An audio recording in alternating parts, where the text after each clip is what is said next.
अब आपका अगला फैक्टर आता है कोपे। कोपे यानी कि कुछ पैसे इंश्योरेंस कंपनी भरेगी और कुछ पैसे आप लोग भरोगे।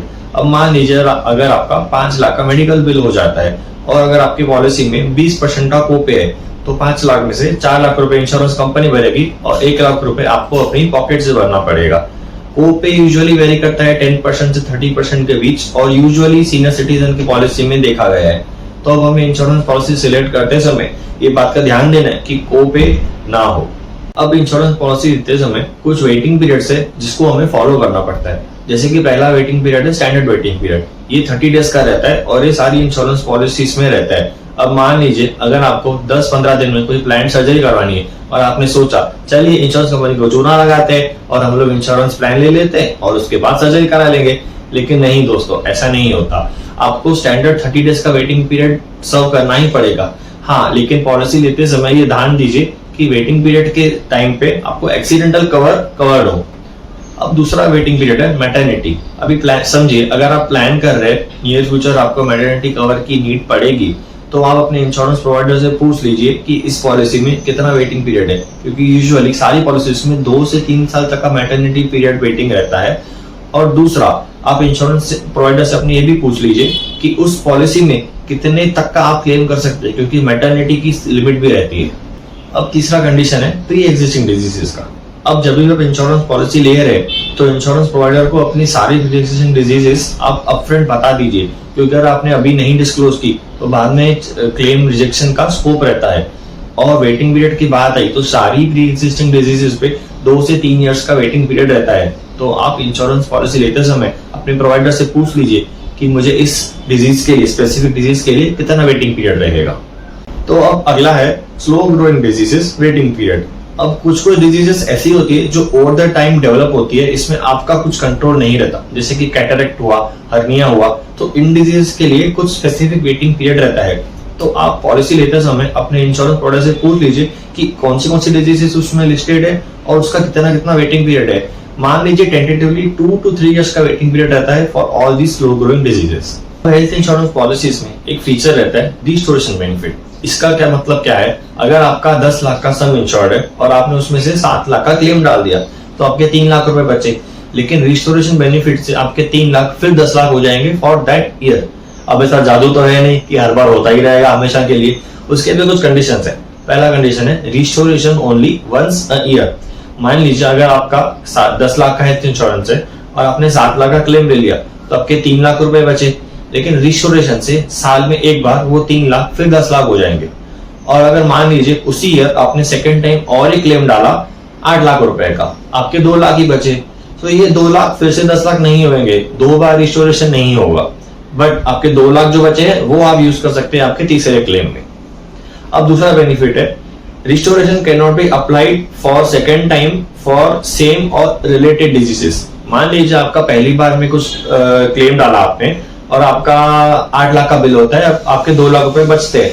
अब रिस्टोरेशन होकर वापस 10 लाख हो गए वो, लेकिन सेकेंड टाइम भी आप सिमिलर डिजीज या उसी डिजीज के लिए हॉस्पिटलाइज होते हो तो आपको सिर्फ 2 लाख ही मिलेंगे। आपका जो 10 लाख का रिस्टोरेशन हुआ उसका बेनिफिट आपको नहीं मिलेगा। आपने टॉपअप का तो नाम सुना ही होगा।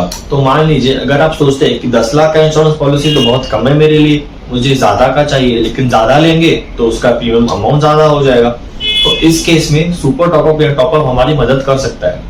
अब सुपर टॉपअप क्या होता है, मान लीजिए अगर आप 30 लाख या 40 लाख का इंश्योरेंस लेते हैं तो सुपर टॉपअप में एक कंडीशन रहती है, एक मिनिमम डिडक्टिबल अमाउंट रहता है। तो मान लीजिए 40 लाख का मेरा सुपर टॉपअप है और उसमें मिनिमम डिडक्टिबल 10 लाख का है, तो मतलब 10 लाख रुपए मुझे खुद की जेब से भरने पड़ेंगे और उसके ऊपर के पैसे सुपर टॉपअप या टॉपअप में से जाएंगे। तो इससे क्या होता है, इसका प्रीमियम अमाउंट बहुत कम रहता है और आपको एक बड़ा सा कवर मिल जाता है। अब मान लीजिए आप सुपर टॉपअप और टॉपअप का फर्क बताता हूँ आपको पहले। अब मान लीजिए अगर आप 10 लाख रुपए का आपका बेस कवर है और 40 लाख का सुपर टॉपअप है, टॉपअप है, तो टोटल 50 लाख हो गया। अब अगर आप साल में 2 बार हॉस्पिटलाइज होते हो, पहली बार आपका 3 लाख का बिल आता है और दूसरी बार 7 लाख का बिल होता है, तो टोटल 10 लाख रुपए के हो गए। अब तीसरी बार अगर आप एडमिट होते हो तो आप बोलोगे कि मेरे पास तो टॉपअप है, मैं वहां से पे कर लूंगा, लेकिन नहीं, ऐसा नहीं होता। टॉपअप तभी काम करता है जब आपका पूरा क्लेम एक सिंगल क्लेम हो, जैसे कि पूरा क्लेम 20 लाख का है, उसमें से 10 लाख बेस से चला गया और 10 लाख टॉपअप ने दे दिया। लेकिन सुपर टॉपअप में क्या होता है, आप साल में कितनी भी बार एडमिट हो, कितना ही अमाउंट हो, टोटल मिला के अगर वो 10 लाख रुपए हो जाते तो आपका दूसरा क्लेम सुपर टॉपअप से पे हो जाएगा।